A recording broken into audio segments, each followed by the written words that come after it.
What's going on, people? Welcome back to Curtis Shaw TV, back with another live stream.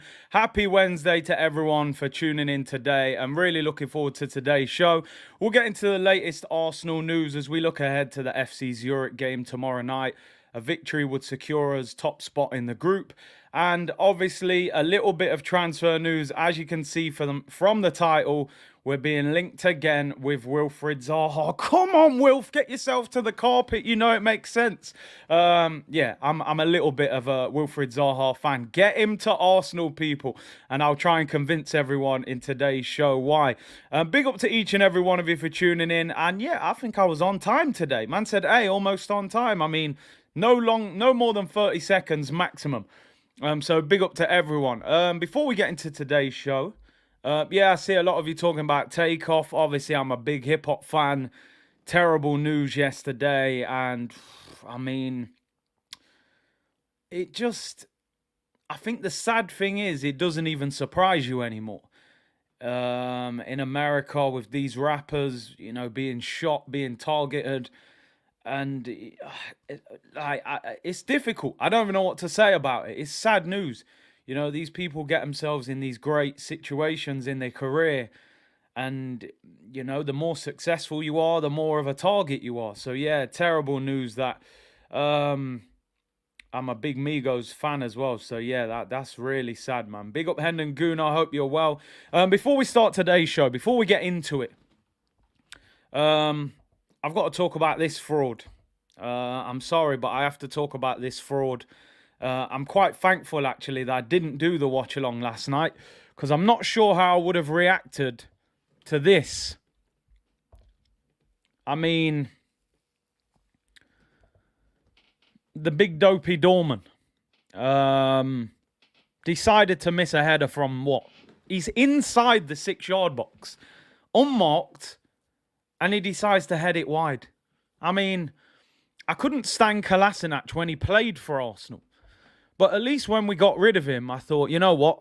That chapter is over. At least we ain't got to deal with, Kolasinac anymore. And he does this last night. They dominated the game. Alexis Sanchez looked brilliant up front to say he's about 33 and not a natural striker. And then this fraud does this. 5 yards out, unmarked, heads it wide. Thank you very much, you big fraud. And Tottenham go on and win the game, so fair play, because I was saying a few things on social media, and Tottenham won the game. Fair play to them, because, Marseille dominated and should have beat them. Literally harder to miss. I don't know how he heads it wide, but he decided to come back and haunt us one more time. So the big fraudulent security guard, top flight security of the world, Craig, not just the city, the world. Part-time footballer, full-time bodyguard. Just go and look after Mesut Ozil. Stop playing football. You're a big fraud, mate. So, yeah, sorry to bring that up, but, yeah, I couldn't believe it. Said Kolasinac, 5 yards out, heads it wide. I'd have scored that with my eyes closed. Eddie would have scored that. So, yeah, they won the group, which means they were going into the Europa League at half-time, which meant we could have played them. Obviously, Barcelona, last night, their fate was already confirmed the week before. Barcelona are coming to the Europa League. Ajax are also in the Europa League. Atletico Madrid missed out completely. They're out of Europe. Bayer Leverkusen are coming in, and Sporting Lisbon. Obviously, tonight we'll find out regarding the other groups who else drops in. Juventus are likely to drop in as well. Listen, I thought Alexis was still balling yesterday, to be fair. He was one of their best players. And he's fairly old now, and he's not a natural striker, but I thought he was quality. Marseille parked the bus at 1-1. Should have been a WWE performer. I'm telling you, man. Kolasinac, big fraud. Anyway, people. Now, listen. I was watching the game because, obviously, if they lost, they could have come into the Europa League, which meant we could have played against them. And obviously, we had a big Arsenal connection in that game. I actually thought Nuno Tavares played all right yesterday. He spent most of the game attacking. Obviously, he played wing back, put some good crosses in, looked dangerous. I do think his time at Arsenal is probably coming to an end, to be honest, because I don't think with Zinchenko, with Kieran Tierney, with the fact that that Tomiyasu's been playing left back as well, I wouldn't expect Nuno Tavares to come back and be an Arsenal player. He plays every week. He plays every week for Marseille, and I think he will. I think he'll sign a permanent deal for them in the summer, to be honest. So hopefully we get decent dough for it. Yeah, Guendouzi wasn't great. He is, moving a bit like Sambi Lokonga, to be fair. So maybe we made the right choice, but I didn't think he was great. He got on the ball. He didn't really make much happen. Yeah, his shooting is still wild, Tavares, to be fair. Nimbo said Liverpool look world class in the Champions League, poor in the EPL. Listen, it wouldn't surprise me if Liverpool went far in the Champions League, potentially even got to a final, maybe even won it. Because they're a different team over two legs, especially when they come back to Anfield. So anyway, let's move on. Let's get into today's show. Let's, start breaking down the stuff. Let's forget about Kolasinac, the big fraud, and let's start talking about Arsenal. And there's only one place to start, people. I've got paperwork. I've got paperwork here ready. I've got notes written down. I will do my best to convince people Wilfried Zaha to the carpet needs to happen. Apparently, according to reports, Wilfried Zaha has rejected the latest contract offer from Crystal Palace and looks as if he is set to leave. Now, we've had this conversation time and time again. Daily Wilfried Zaha. But I think he needs to come to the carpet, people, and I'll tell you why. And we're going to talk about the story and the ins and outs of this. So, coming out of the Telegraph today, there is a report saying Arsenal transfer target Wilfried Zaha is yet to agree on a new deal with Crystal Palace and could leave in January. Zaha is set to be out of contract at the end of the season, meaning he can sign a pre-contract agreement with a European club in January. Now, the story goes on to say that Palace would want between 20 and 25 million for him in January with 6 months left on his deal. But they would rather sell him than let him run down his contract. Now, we're going to have a discussion. I'll probably put another poll up as well, and we can have a talk about it all and see what you think about it. There are pluses and minuses of this deal. I think the negative side of this deal, number one, he would want a hefty wage. I think number two, would he be prepared to potentially have to rotate? What would he be like if he wasn't starting every week? Is he going to have a good attitude? He's somebody that wants to play football. Could Mikel Arteta manage somebody like Wilfried Zaha? And thirdly, obviously, he's 29, which I don't think is a real problem. I've got no problem with Arsenal spending money on a 29-year-old, especially if you can potentially get him for 20 to 25 million pounds. Let's look at the positives of the deal.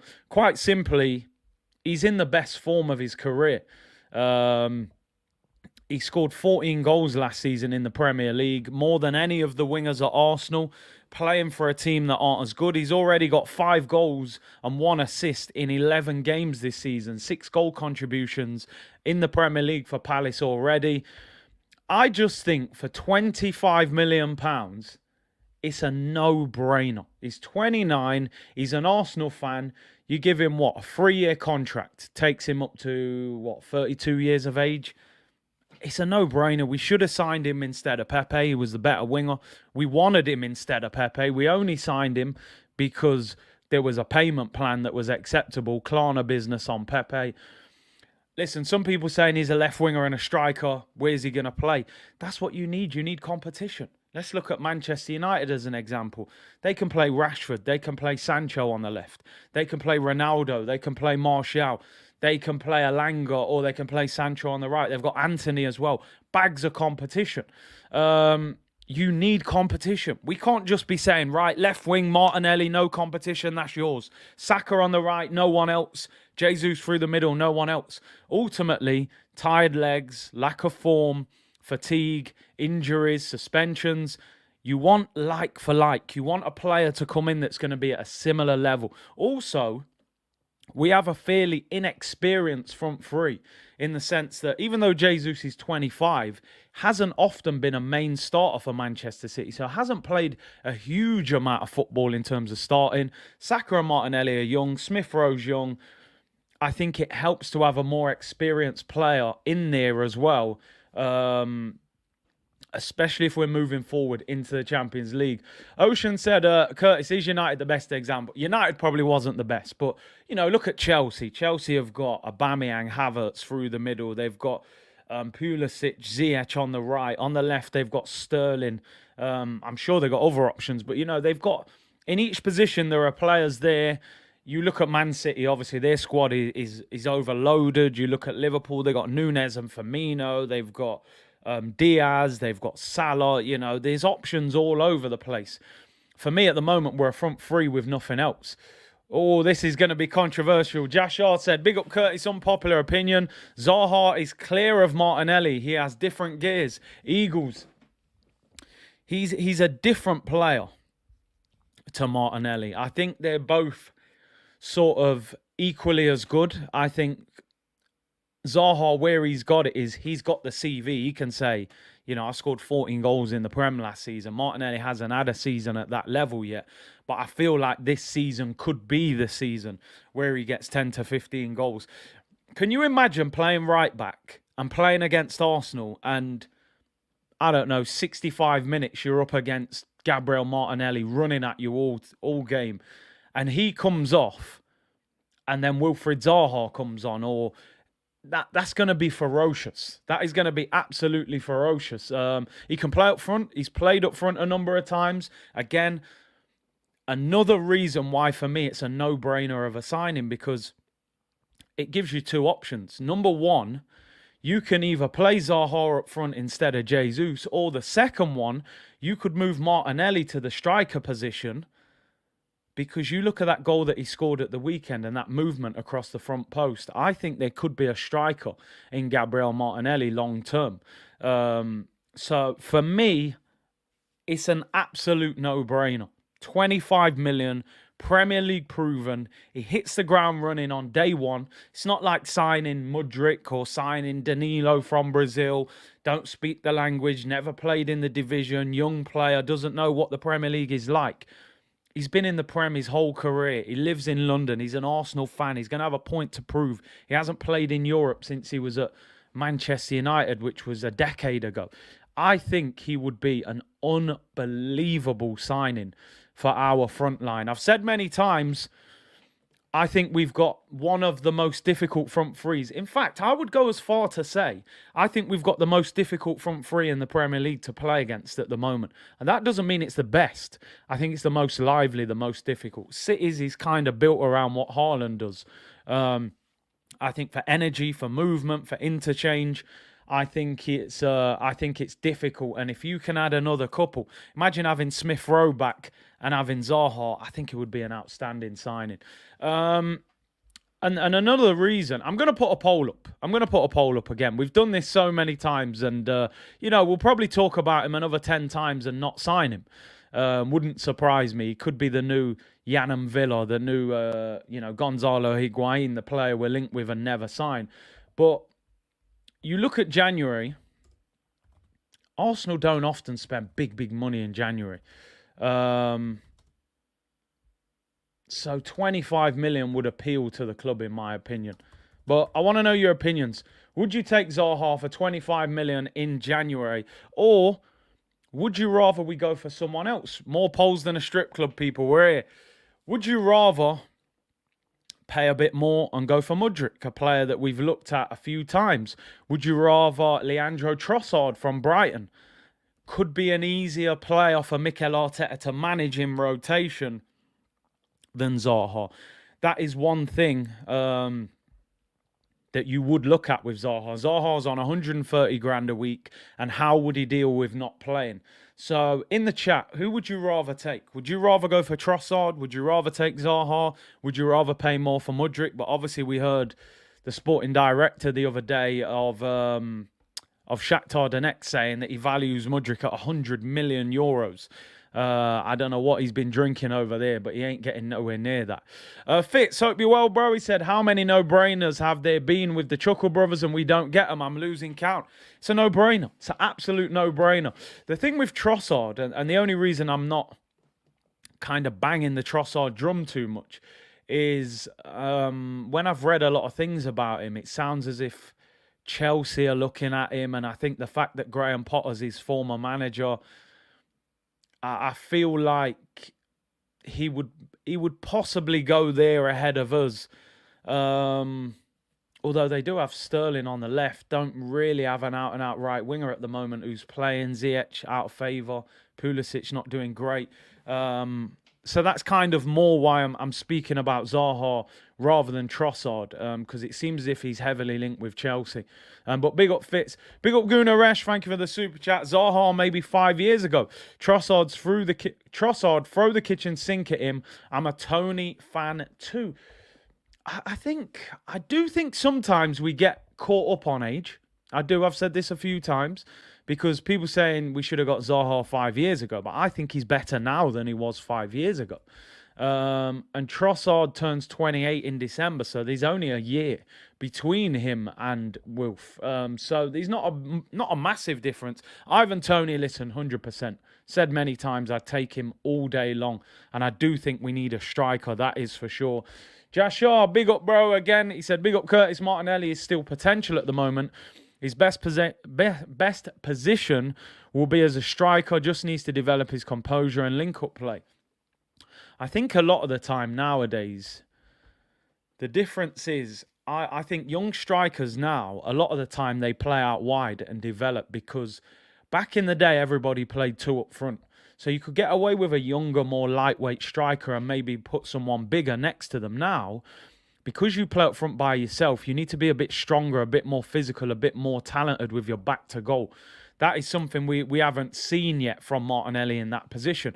So I think he might develop on the left and then eventually become a striker in the future. I mean, he may not. He may just become a world-class left winger. But I've always felt with Martinelli, there's the potential to become a striker there. King Henry said, big up Curtis, I will take Zaha in January, but 15 million max. Shanu said, yes, Curtis, I agree with you. Zaha would be better. Imagine for yourself playing for your boyhood club. Listen, honestly, and I'm not just saying this, because people say, oh, you know him on a personal level, that's why you're favouring him. I can tell you now, he desperately wanted to join Arsenal when we signed Pepe. He was desperate.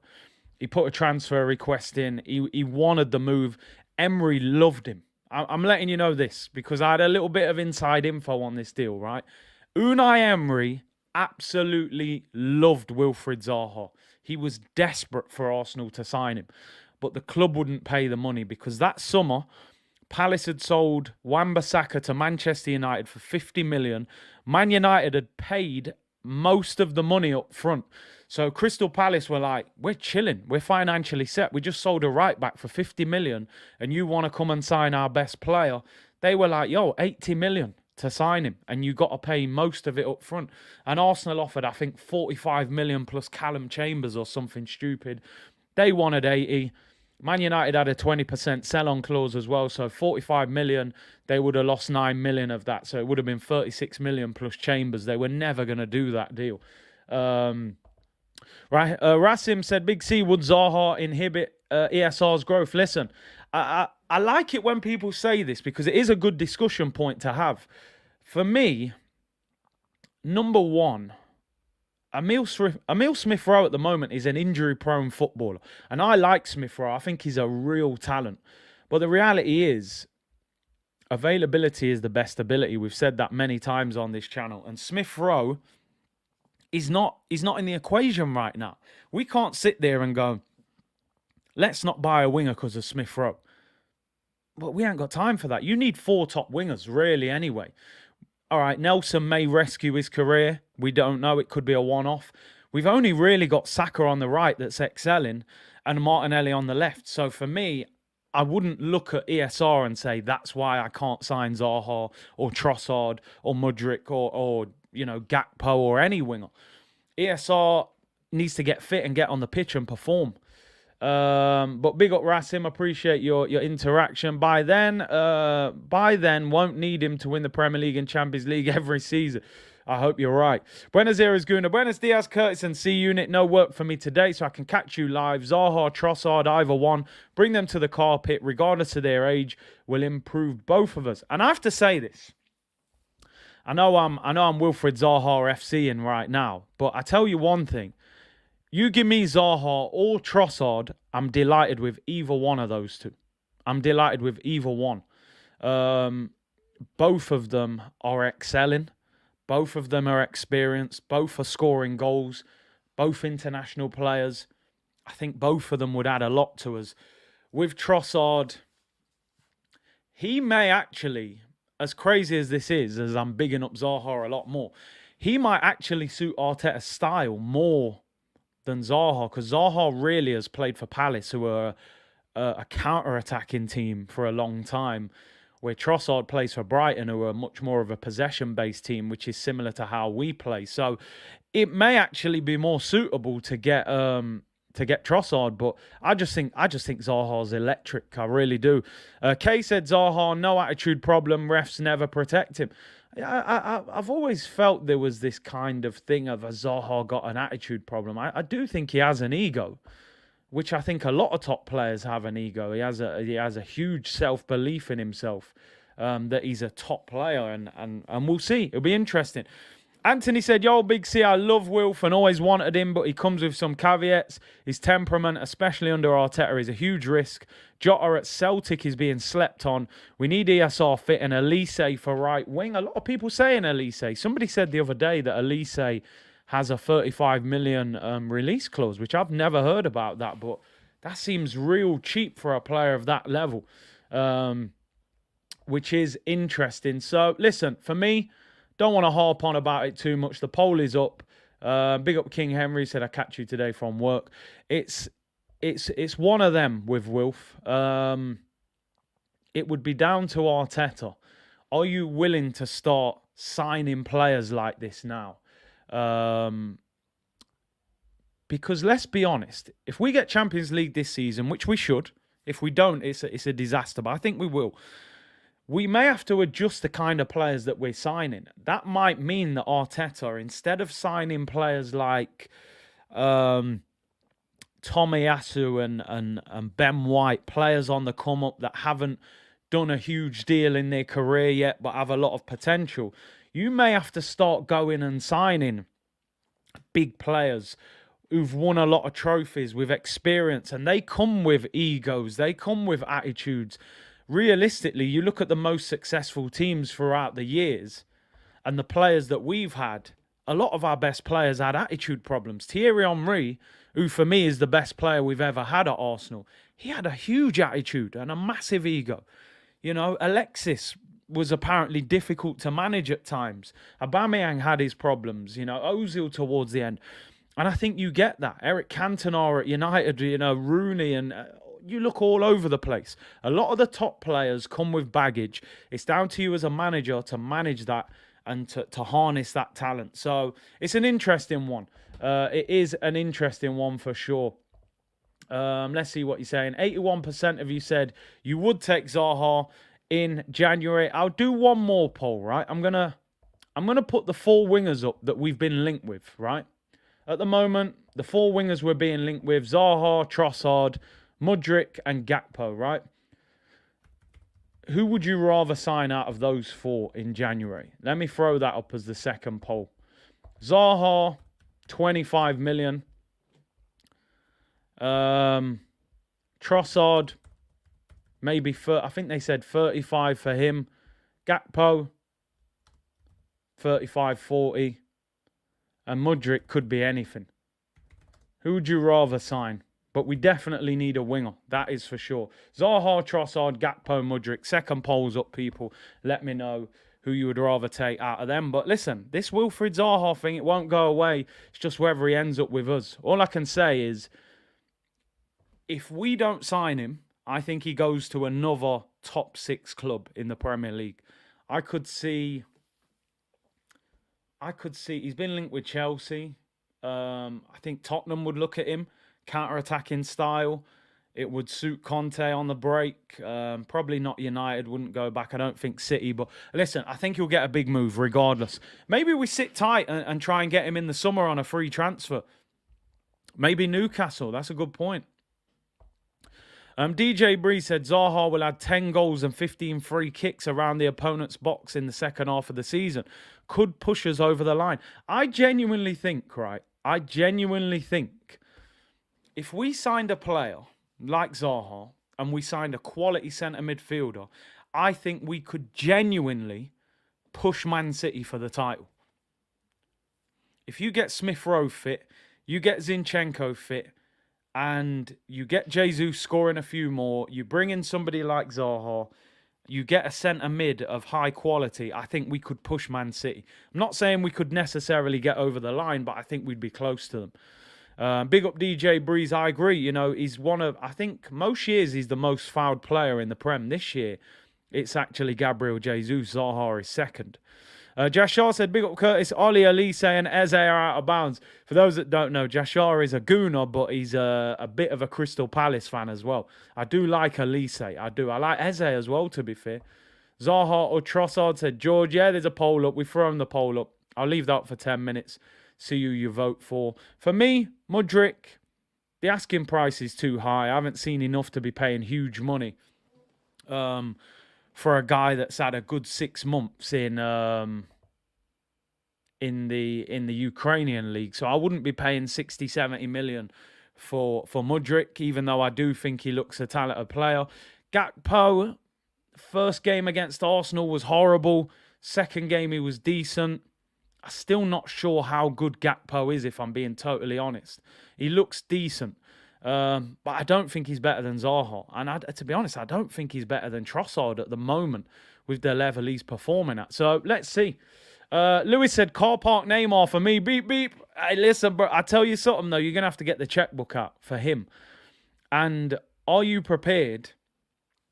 Mudryk, for me, my worry with Mudryk is for the amount of money he's going to cost, he could be another Nicolas Pepe in the sense that you're ripping apart a substandard league. Let's be honest, this is an even worse league than the French league, although he is playing well in the Champions League. And then you're going to have to pay 60, maybe 70 million for him. And we don't really know how good he is. I don't think Arsenal are in a position where we can spend 60, 70 million on a player without feeling like it feels certain that this guy's going to be a hit. Now, don't get me wrong. Occasionally you buy a top player and it still doesn't work out. But I think with Mudryk, considering the transfer fee, there's a massive risk attached to it. If you were getting him for 20, 30 million, I would take the risk. For 60, 70 million, I don't think I would go for it. Not if you can get me Trossard for 15, 20, 30 million, or you can get me Zaha, and I know what I'm going to get out of those guys. Robert said I'd take Zaha, but I think Arsenal are going to wait until the summer and take him for free. I've got a feeling that Arsenal are going to try and exploit this free transfer market in the summer. You're looking at the fact that Zaha, Trossard, I'm not sure if Trossard has a year option or not. Tielemans, there's a lot of talented players that are going to be free agents in the summer. We know Arsenal love to try and save money, so they may wait on some of them players. Anthony said, in keeping with our youth profile for new players, I doubt they'd go for a 29-year-old. Jota at Celtic, Cravat at Napoli, and Mudryk seem more probable. Trossard will end up at Chelsea next summer. That Cravat, I don't want to pronounce his whole name because I'll probably butcher it, but he is a serious player at Napoli. I like him. Big fan of him. He's rapid as well. Trossard does have a year option. I thought so because Brighton are acting way too calm about it. So they may decide to wait until the summer before letting him go, selling him with a year left. I doubt very much they're going to allow Trossard to leave with 18 months left on his deal unless someone pays big money for him. Like I said, as much as I would probably prefer Zaha, I think Trossard would probably suit the way we play a little bit more.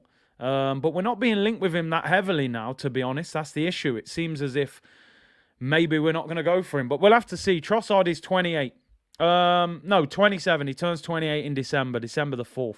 but he is having a good season. Trossard has got, at the moment, 7 goals and 1 assist in 12 games. Bear in mind, last season was his biggest, 8 goals and 3 assists. He's already got 7, and he's only played 12 games. Last year he played 34.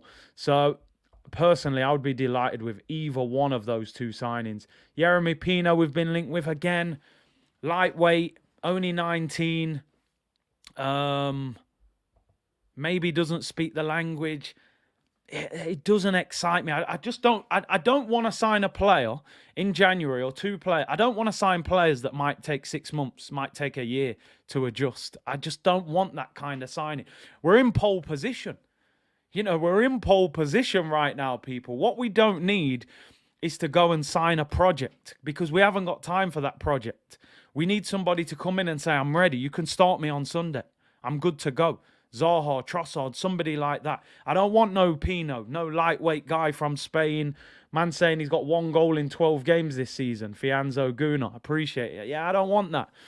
Brandon said, big up, Big C. I feel like, thanks for the show. Really cheers me up. Having a difficult time at work, and these shows keep me going. My boss treats me like Mikel treated Aubameyang, if you know what I mean. Hey, Brandon, big up yourself, man. Hopefully this lifts up your spirits a little bit.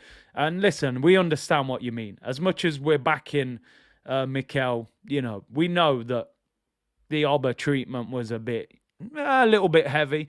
So we understand what you're going through, man. But hopefully things get better for you, bro. Good to have you in the comments. Reckon I said, why are we not talking about a number 6 as a priority? Well, I'm going to put a story up shortly, which may show you why we're not talking about a number 6 too much. And Chris Fraser, thank you for the super chat, bro, said, if we're building a squad for Champions League, we need experienced players, simple as. We can't be taking a chance on players like Mudryk for that kind of dosh. And I agree. For me, that Mudryk, as much as I'm enjoying watching him play, looks dangerous. Arsenal can't waste 60, 70, 80 million on a big risk. We did it with Pepe. 1 good season, looking great. Came to us, he's been a complete flop. We'll be lucky to get any money for Pepe. If you're spending 60, 70 million, I want certified quality. I want a CV. I want someone who's done it year after year. So for me, if you can get Trossards, if you can get Zahas for 20 odd mil, they're absolute no-brainers and they're bargains. Anyway, let's move on, people. Let's move on. And I'll leave the poll up for another 10 minutes and then we'll end it and have a little conversation about your thoughts and feelings on it. So this story has come out today. Mike McGrath in the Telegraph again. And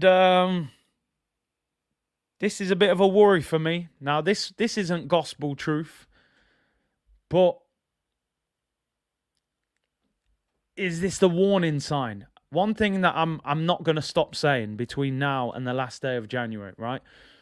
And people might think that's a bit of a weird take to have, but I'm going to explain my reason why. Arsenal fans, we're all riding a wave of happiness at the moment. We're top of the Prem. We're playing well, scoring goals. It's looking great. What this football club can't afford to do right now is sit on their hands in January and start thinking that we've achieved something already. It's the 2nd of November today. We ain't even had Christmas yet. We haven't achieved anything this season. All we've done is started the season well. And I keep hammering home this message to the fan base on the platform. This football club have to understand that we have to keep moving forward this season if we're going to achieve something. Now, this story coming out of the Telegraph. Mikel Arteta is set to be backed again in January, with Edu looking to bring in 1 player. And I'm saying that loud for anybody who's listening rather than watching. 1 player to give the squad a lift for the second half of the campaign, with the aim to maintain the pace that has taken them to the top of the Premier League. Now, as I said, it's not for me to have a meltdown, because we could sign 2, we could sign 3. You don't know. I don't know. I'm just going off the reports. Mike McGrath is usually a pretty good journalist. The full story, I'm going to expand on the full story to give you the full context, right? I'm going to bring it up on the screen shortly. What they're basically now saying is that we're not in desperate need of a midfielder now because El Nenny's back in full training. And Zinchenko, you know, they're hoping obviously he'll be back. He can play in midfield. Xhaka's playing well. Partey's playing well. And Douglas Luiz has signed a new contract. So all of a sudden, the narrative coming out of Arsenal is that, oh, we don't need a midfielder. We're fine. We got enough. They can't do this. They can't do this. Please, please, Arsenal. Don't do this to us. As Arsenal fans, when's the last time we got to January and we said, yo, listen, we're going for it. We're going to go and win the league, or we're going to make sure we get top 4. We're going to go and win the Europa League, or one player. Come on. We need more than one player. We can all see that. El Nenny's not the answer. He's not going to solve the problem. He gives us a little bit more strength in depth, but he doesn't sort out the problem.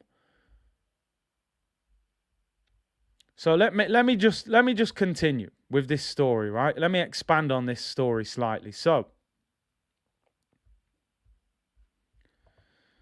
I've got it on the next page. So the club are now saying, where is it? Right, here we go. I've got it. Let me share this on the screen, and because there's little clips from the Mike McGrath interview. So let me get this up. So here's the second part. Mikel Arteta would welcome a winger in January to add competition in the forward areas. He has also looked at a central midfielder, but Aston Villa's Douglas Luiz is no longer available. Palmeiras Danilo has also been considered in the central role. So what Mike McGrath's saying in this article, for those who haven't read all of it, I've wrote a few notes. Yeah, as I said, he's saying here, because El Neni is back in full training sooner than expected, they've got Lokonga, they're delighted with Xhaka and Thomas Partey's form, and Zinchenko can obviously play in midfield as well. Smith Rowe, they saying, will be fit after the World Cup. They believe, with Vieira, with Odegaard, who obviously play in the 8 or 10 role, that there isn't a desperate need for Arsenal to sign a central midfielder. They want a Douglas Luiz, he's not available. Reports coming out of Brazil that Danilo won't be allowed to leave in January from Brazil. So it seems as if Arsenal are not particularly looking for a central midfielder, which for me is a serious concern.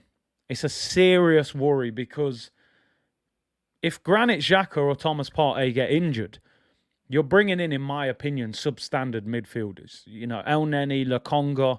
You're bringing in midfielders that aren't good enough. Then they're gonna downgrade the team. And these are the questions of the Kroenkes. I said many times, we will see what these owners are really about in January. They're talking about war chest, 50 million. 50 million's not a war chest at the top of the Premier League. Never has been. And one player is not enough. We need 2 players. We need 3 players. But we'll see. Like I said, I'm not having a meltdown. It's an article. Arsenal could be sitting there right now going, what are you talking about? We're trying to sign a midfielder right now. You don't even know what you're talking about. But in reality, a lot of these stories come from somewhere. And it appears Arsenal are now only looking for a central midfielder. So I want to know your thoughts on that. I think that's worrying, because how can you not think we need a central midfielder? He played centre midfield, Mikel Arteta. Edu played centre midfield for Arsenal during the Invincibles. How can those 2 players think that our midfield is strong enough? It's the engine room for any football team, especially at the top level of the Prem. You can all see that when Thomas Partey or Xhaka come out, we're not the same team. That Lokonga isn't the same level. El Neni isn't the same level. So I just think that is a massive, massive risk. And Raul, you make a good point here. And this is something we said last year. And this is what really frustrates me. Last January, Vinay come out and said we're ahead of schedule, because we were saying we can get top 4. And Vinay was like, we're ahead of schedule. You know, the plan was to get back in Europe this year.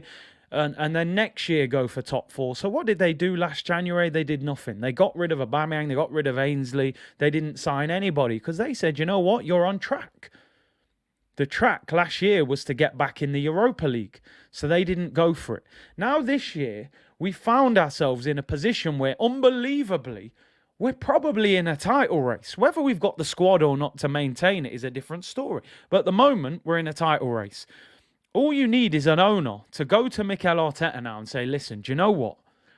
I've watched us this season. I really like that starting 11. We look top quality. But what we need now is 2 more top quality players to boost this squad. Get a winger, get a midfielder, get Smith Rowe and Zinchenko, El Neni back, and we're cooking. We can have a go. But it doesn't seem like that is the situation. And I'm not blaming Mikel Arteta. Like Biella saying, fake news, Arteta has been lamenting the squad. But that doesn't mean that he's going to get his own way. What the owner wants and what the manager wants can be 2 totally different things. Maybe Arteta is saying, get me the midfielder, get me the right winger, maybe a striker. But the owner is saying, you got 50 mil, get yourself a winger and chill. Possibly. I'm not saying that is what he's saying, but that's what the story is saying. So if this story is true, I'm concerned and I'm worried. Because we're in a great position. Genesis saying, bro, don't be salty. You wanted Xhaka to leave last season. He turned it around. Now he's unstoppable. Come on, bro. Have some faith. Trust the manager. Listen, let me say 1 or 2 things, Genesis. And you're entitled to your opinion. And I don't avoid these kind of comments, right? Granit Xhaka has turned it around, but it's taken him 6 seasons. Let's be real. That's a long turnaround, right? That is a long turnaround. You're saying he's unstoppable. At the moment, he's playing fantastic. We're talking about 12 games, not a full season. I want to see him do it for the whole season. I'm not having a dig at the manager here. You're saying have some faith and trust the manager. The story is not aimed at Mikel Arteta. I don't believe Mikel Arteta sitting there saying, just give me 1 player. That's all I want. I'm aiming it at the board, at the owner. And we've all had a problem with the owner at some stage. So this has got nothing to do with Arteta. I'm not throwing any shade at Arteta. I've heard him in the interview saying we need more players, we're short. So there's no shade aimed at him. We need players. Any Arsenal fan can see that. Look at the bench. We're lacking quality. We've looked tired at times as well. Man saying time out. You know what? Listen, I don't mind people questioning my opinions and even criticising. As long as you're not disrespectful, we'll keep it moving. I will entertain the debates. That's the beauty of this channel, people. People want him to have a 3-minute timeout. Southern Gooner, thank you for the super chat. Fat Stand, splash the cash for the Rams. Got a title out of it. Arsenal needs a check next month. Cut the check. And listen, I totally agree. With the right owner in January, Arsenal can have a serious title challenge. With a serious title challenge. You get a winger and a midfielder of high quality, we're pushing Man City to the last day of the title. If you don't, we may fall short. We'll have to see. I'm not going to overreact. Like I said, it could just be a story. It may not even be true, but they are... Time out for calling you salty. Yeah, you're right. You called me salty. He can have 3 minutes. I don't appreciate the salty bit. I forgot about that. Where is he? Genesis, 3 minutes. Consider your actions. Come back. And the people have called for it, man. I'm a man of the people. They said, man, he can't be calling you salty. Yeah, I'm giving him 3 minutes. 3 minutes. Where is he? Has he disappeared out the chat? I can't even see his comment anymore. Comments are flying in. I can't find it. I can't find it. You got away with it, Genesis. But yeah, he come for me. But there's no salt. Don't worry, man. Don't worry. But we need players. We can all see that. Big C, don't forget El Neni was bossing games at the end of the year. Still need a serious baller in midfield that can push party. Listen, he had a good run. Right, Genesis is there. Yep. He's laughing as well. So fair play to you. We'll see you in 3 minutes. He's made another comment, so I found him. Listen, you say El Neni was bossing games, but he wasn't bossing the biggest games when it came to the crunch. When we went to Tottenham, when we went to Newcastle, he wasn't bossing. He was getting bossed. Let's be real. He was getting bossed by Højbjerg, and he was getting bossed by Joel Linton and Bruno Gomes. So it was... He wasn't bossing the key games, you know. Genesis, Phil Collins stuff. I can feel it coming in the air of the night. Oh, Lord. 3 minutes for your Genesis. We'll see you in 3 minutes, man. Anyway, let's move on. Couple more bits of news. But in fact, let me end the poll. Who's your main pick out of the wingers, people, that we had on the list? So we had 4, Gakpo, Mudryk, Zaha, and Trossard. The winner was Wilfried Zaha. Trossard second, Mudryk third, and Gakpo last. I just think with Mudryk, like I said, the problem is the transfer fee, but I do like him. But yeah, Zaha, Trossard, I'd be delighted. Abdullah said, big up Curtis. I think this window, if we buy Zaha, Milinkovic-Savic, and Caicedo, we can manage to win the league, but this club don't have the ambition. Was it? I think it was last week, the Lazio sporting director again was talking about 120 million euros, saying he's one of the best midfielders in Europe. Arsenal are not going to drop that kind of bag in January. They're just not. They like a January sale. They're looking on the sale rack, man. They want 50% off. They're not going and getting full price Milinkovic-Savic, Gucci bag on the top shelf of Harrods. They're not paying full price. So Caicedo I like. He would be expensive as well because Brighton are not in desperate need of cash. They sold Basuma, sold Mopai, sold Cucurella. They've made dough, and they sold Ben White the year before. South London's finally said, Big C, we could be clinging on come the run-in. We never learn, because why don't we strengthen? Chelsea, Liverpool, United, etc. Well, you look at the best teams, right? You look at the successful teams over the years and the reason that those clubs stay there. Obviously, at times, we haven't got the same finances. Man City won the league last year. They could have said, all right, won the title. We don't need to do much. They went and signed Haaland, who's, up there as the best young striker in world football, along with probably Mbappe, on top of winning the title, because they're not content with that. They want more than that. And that's how you stay at the top. That's how we were successful back in the day. That's how United was successful. That's how Mourinho was successful. They knew that when you win, you equally have to strengthen as when you're failing. So with Arsenal, we're in such a great position now. It would genuinely be devastating if they don't make the most of that January transfer window and they just sit there and don't do anything. I don't think one player is necessarily enough. I think the midfielder, the winger, would give us the options to get to the summer. But we'll have to see. It's an interesting one. I just hope they don't get it wrong. I find it very difficult to trust Arsenal in January transfer windows. We have this habit, for some stupid reason, of failing in the January window and not going for it when we're in a great situation. But like Raul was saying earlier, I think he made a great point. Where the worry is because last year we were ahead of schedule. They said, we need to get top 6. So top 4, they didn't want to go for it. Now we're in a title race. They'll go, we're ahead of schedule. We only want to get top 4, so we don't need to go for that either. And that's where the concern is. That is where the concern is. Super Chat said, Anthony, let me catch that, bro. Apologies that I missed that. RIP to the best Migo takeoff. When were these pointless murders? Then brother was talented. Sad to see, man. Terrible, terrible news, man. Gundogan is out of contract in the summer. He's a baller, by the way. And obviously Arteta has worked with him before, so it wouldn't be a tough deal to get done. No, we read that one. Where's the one that I'm missing? Anthony, I can see it. It's disappeared way up to the top. Anthony, let me look for that. Right, the problem with blaming the Kroenkes is, how do we know that Arteta isn't genuinely content with our squad when everyone is fit and isn't requesting multiple signings?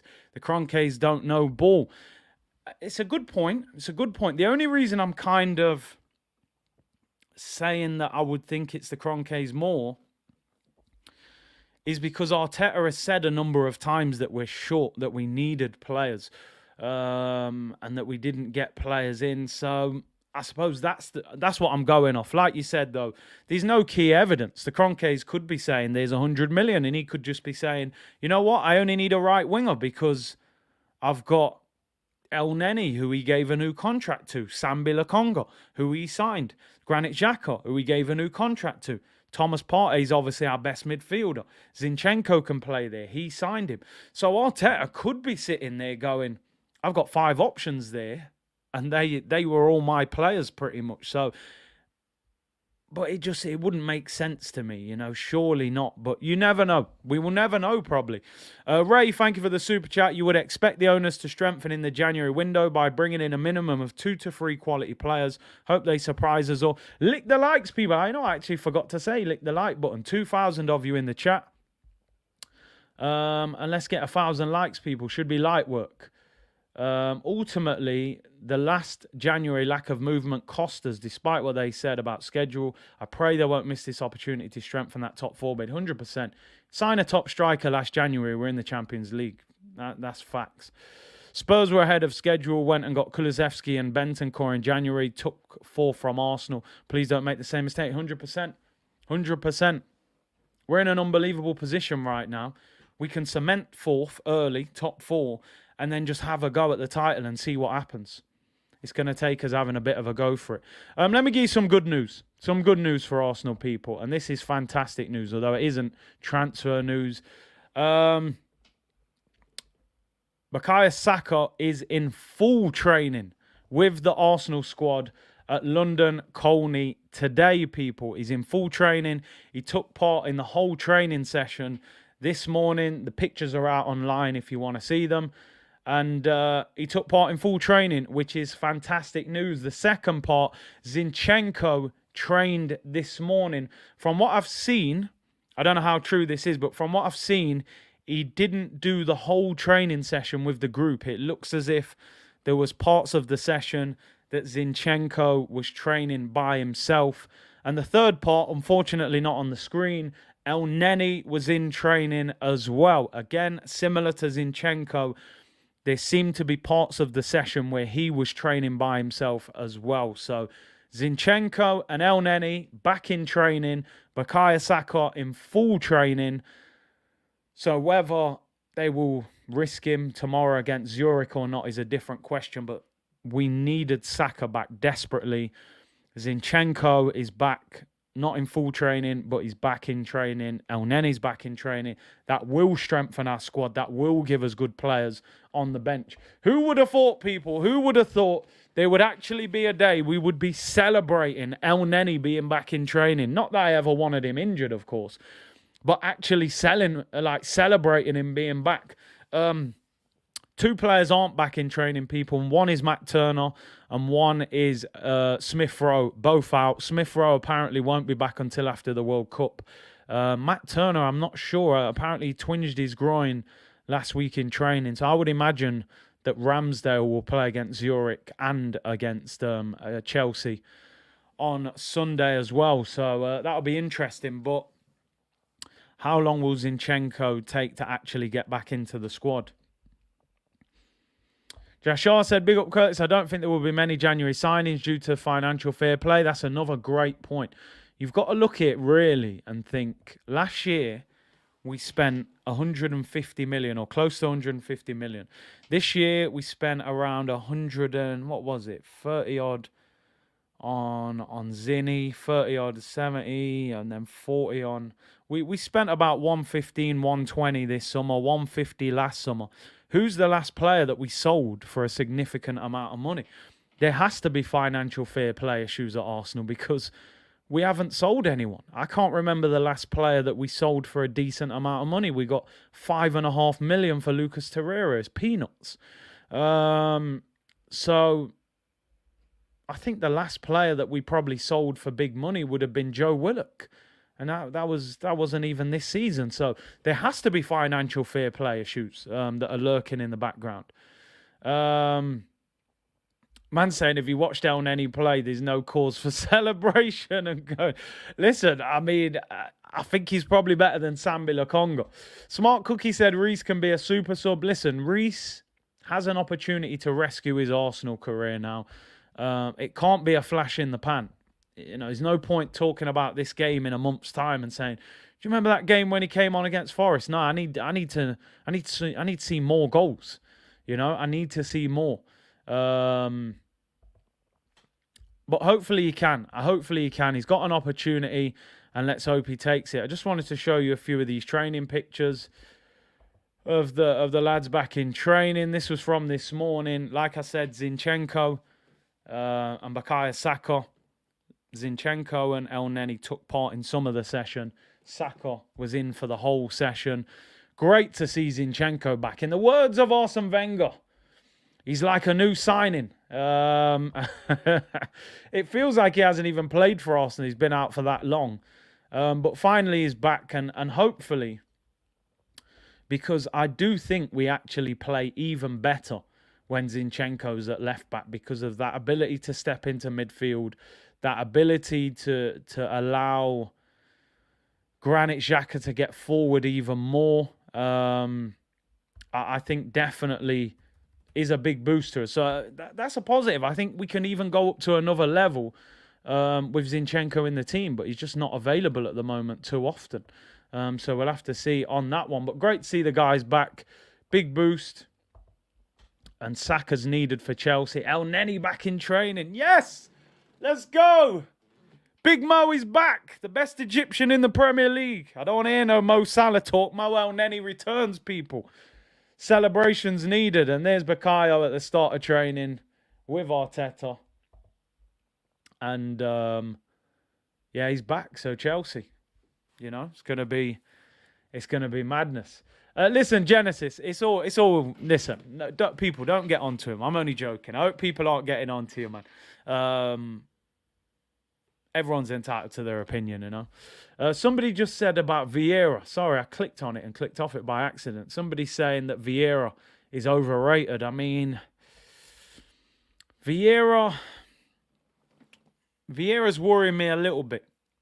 Still early in his time at the football club, so he has got time. Ian said, what has Sambi done to us? He's done absolutely nothing. To us, to the opposition, to anyone. That's the problem, Ian. You know what I mean? He ain't done nothing to no one, and we need him to. You know, a couple of assists, goals, anything. Fabio Vieira is a little bit... He hasn't played much in the Prem, so I have to give him a little bit of time in that sense. You know, he hasn't started enough Premier League games for me to make a full judgment of him. I think we have seen some quality from him at times to see that there is a reason why the club went for him. I think what the problem is with Arsenal, we're not a Manchester City in the sense that when we go and spend £35 million on a player, I expect him to have an impact on the club pretty much straight away, and I expect it to be in a position that we really need him. When I watch him play, I almost think, what is the long-term vision with him? Because how do you get him in the team if Odegaard's in the team and he's the captain? Therefore, have you signed a £35 million player to just be a squad player? And I don't think we're in a situation where in that number 10/number 8 role that we needed that. I think he's all right. Vieira. I do need to see more from him. But I do think it's unfair to write him off because he hasn't had enough game time yet, you know. So we'll make a fair judgment on him later in the season. And like you're saying there, Cat's Flap said, Fabio with the first team looks good. He may look better with the full team around him. Marshall said, big up Big C. Truly love watching your shows, bro. Currently watching all the way from China. I'm on vacation. Enjoy your vacation, bro. Much needed vacation, I'm sure. Everybody needs a break every now and then, you know. Vieira needs to bulk up. Yeah, I think he does need to get stronger. Premier League's a different animal, man. Vieira was an unnecessary buy for us, says Cello. I mean, listen, like I said, I'm not writing him off, but I do a little bit concur with that in the sense that I think there was other positions in the team that we needed more than this Fabio Vieira position. But listen, he's got to prove himself, and games like tomorrow night are where he needs to prove himself. Anyway, let's move on, people. Let's move on. Let's talk about Mikel Arteta. This is an interesting story, and Sky are running with this today, people. I want to know your thoughts and opinions on this. Barcelona are reportedly considering Mikel Arteta as their next boss. Now, their sporting director has come out and said Xavi's job is not on the line, but there are a lot of articles coming out of Spain saying that Xavi could be moved on due to them being knocked out of the Champions League and their disappointment. Apparently, financially, they could be in a really bad situation. It does say, when you read the full story, that Barcelona have his name on a list of potential long-term replacements. They often like to get managers that have previously had a connection to the club. Arteta was there as a youngster and blah, blah, blah. What are your thoughts on this? Do you think it's just PR? Do you think Barcelona are genuinely looking at him?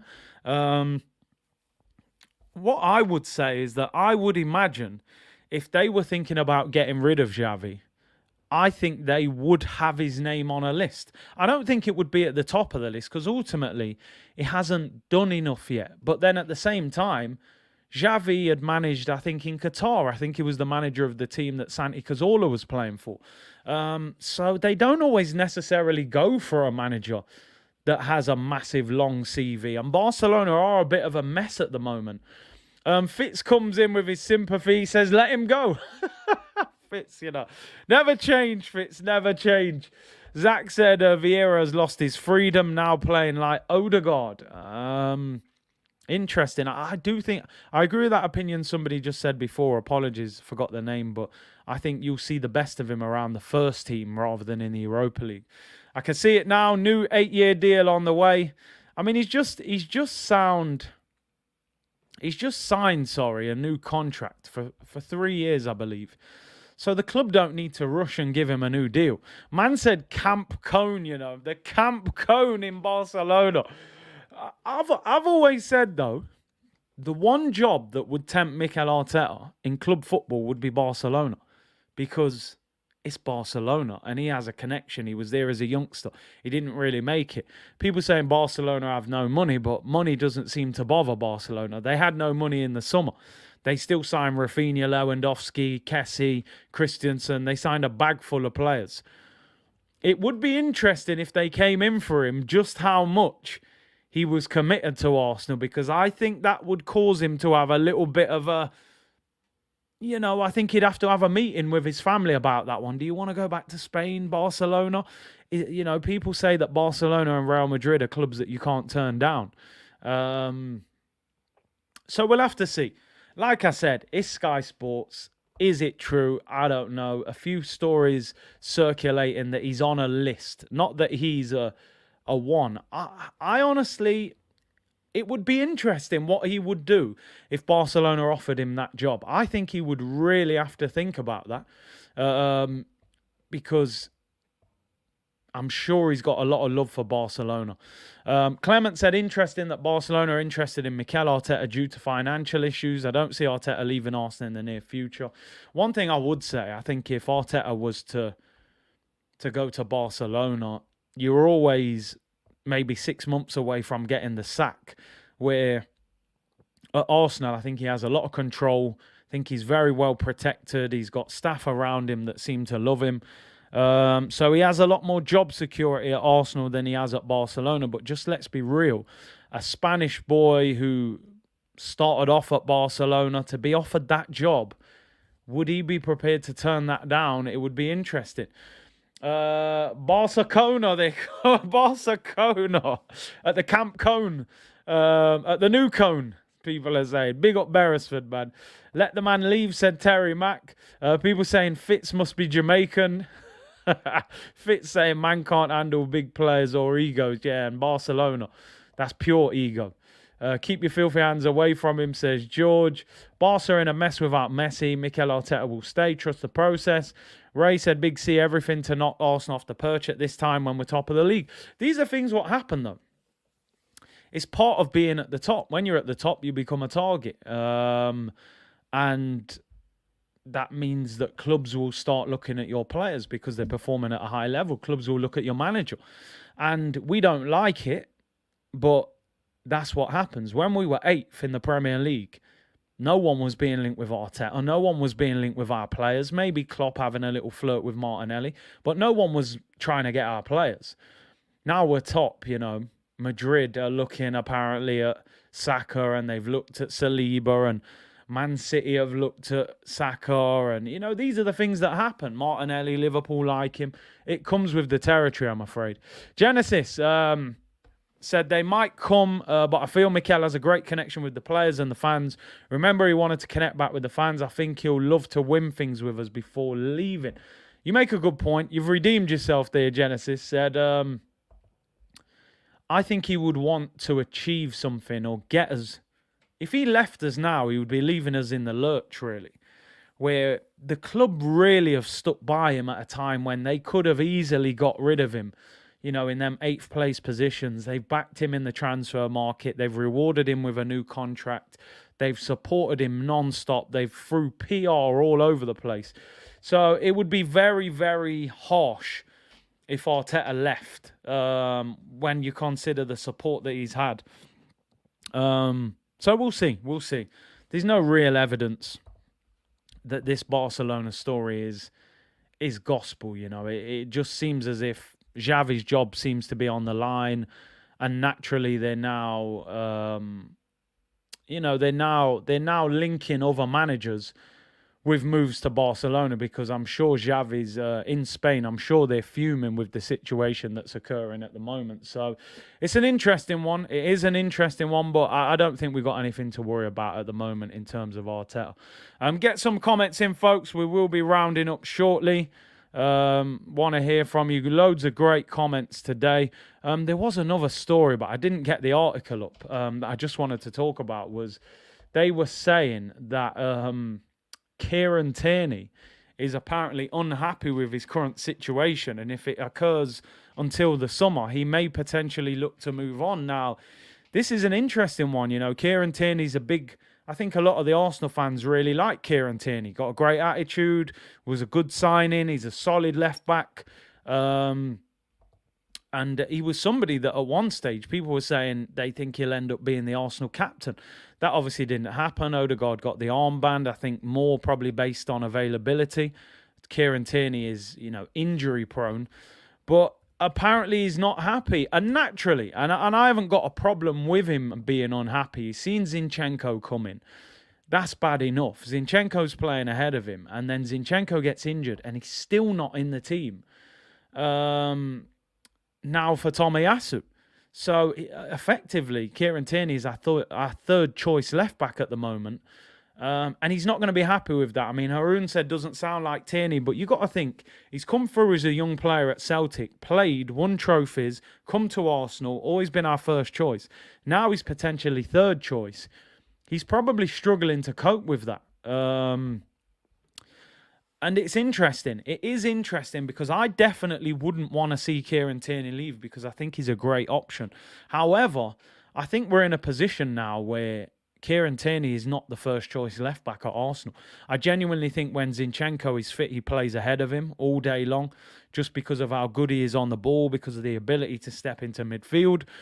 He seems to love Tomiyasu at left back at the moment for this ability to cut inside, to become an inverted midfielder and help the centre-backs. He also plays against left-footers who cut inside. So, could there be a situation where Kieran Tierney leaves the club in the summer? I mean, I think I was talking about this yesterday. Big up everyone who watched Talk is Cheap yesterday. But looking through the league, Kieran Tierney would get in a lot of teams in the Premier League. Maybe not the top ones. For example, Newcastle. He's a better left back than Dan Burn. They're high flying. It's in the north. It's closer to Scotland. Newcastle would be a great move for Kieran Tierney. Now, I'm not trying to advocate that he leaves the club because I want him to stay at the club. What I'm saying is I don't think Kieran Tierney would be comfortable being third choice. Kieran Tierney, I'm telling you, the knees, I don't know what, the injuries have been there.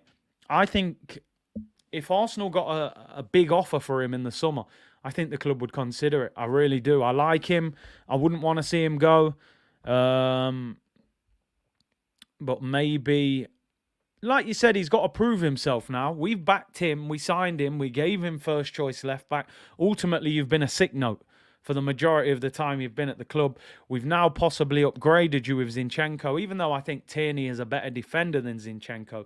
Zinchenko is better on the ball, and I think Arteta loves having fullbacks who are very comfortable in possession. So he is replaceable. If 40 million from maybe Newcastle, I think the club would consider it. But listen, I don't want to see him go. I think he's a good player. He's a good option. Maybe Tomiyasu ends up back on the right and then Tierney, gets back into the mix. But I think Kieran Tierney has to understand he's been given the opportunity at Arsenal. We signed him. We made him first choice. And he hasn't really taken that opportunity. Similar to with Ainsley, he could have been Arsenal's right back when Bellerin got injured. He didn't take it. Jake said, Curtis, would you prefer to be on Strictly Come Dancing or I'm a Celeb? I like watching I'm a Celeb, but I don't know if I want to go and sleep in the jungle and, them lot are eating animals and all kinds of madness. So I'll probably just go on Strictly Come Dancing, do a little dance, 2-step, keep it moving. Tony Adams is doing it. So, yeah, man, I'd rather be in the warmth, I have Caribbean roots, so I don't like the cold weather, even though it's actually quite warm in the jungle. But yeah, the madness they have to do on I'm a Celeb, I'm not doing that, man. I just go for a little dance and collect the check. Kieran Tierney for sale. Step right up, Kieran Tierney. Listen, I don't want Kieran Tierney to go, but he needs to get his head down and fight for his place. That's what happens at big clubs, people. People, I am out of here. Thank you very much for tuning in today. I will be back tomorrow at 2 p.m. Press conference reaction. I would have done it today, but the press conference is 6 p.m. for Europa League. So I'll be on tomorrow, 2 p.m. Press conference reaction. Then we'll do the watch along tomorrow night, Arsenal against FC Zurich. Thank you very much for tuning in. Appreciate all the great comments. Hit the like button on your way out. Enjoy the rest of your Wednesday, and I will see you all tomorrow, people. Bless.